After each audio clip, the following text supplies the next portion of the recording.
So I just had this idea, and it's probably not my idea, probably.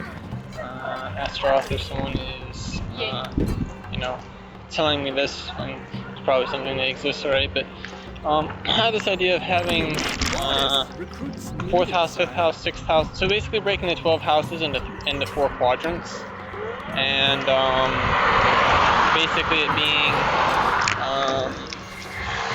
you know, 1st, 4th, 7th, and 10th, and then the houses on either side each make up a quadrant for 4 quadrants. And so it's like 4th house is home, also inner world. 3rd house is communication, 5th house is play. That quadrant is called home, and it is the seeding quadrant, or a sourcing quadrant. And then opposite to that we have 10th house of sort of the it's mostly like reputation. 11th house is career in the sense of what is it, like legacy almost?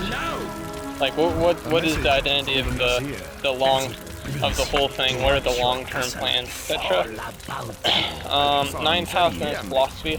So that is like society, or yeah, I would say society, and it is the quadrant is output. The quadrant is society, but it's an output quadrant. And then 7th house of like marriage and close relationships, and then the 6th house of work, and the 8th house of miracles. I'm not sure exactly what to call this quadrant, but it's also this one should be input quadrant. I was thinking of saying sourcing because you work in these things and then that sources something, but it doesn't come from within you that much, so it's more like input. This one I'm gonna have to brainstorm on a bit because, you know, it should be like community, or, you know, the story, the events of the person's life, because the work someone does, the mundane things, the mundane work, it's a little bit more like, to say, it's something that's done out in the world, whereas the 12th house opposing is more internal.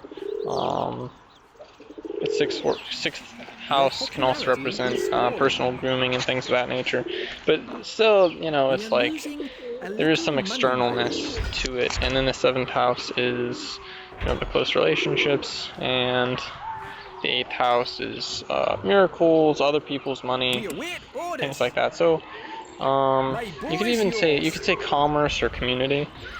Commerce, something like commerce, but in the sense of you know, talking with others, or, you know, the experiences you share with others. So that would be what that quadrant would be. And then 1st house, 12th house, 1st house. Yeah, so that would be the quadrant of self, and I think that would be more of like that one isn't really sourcing so much. It's more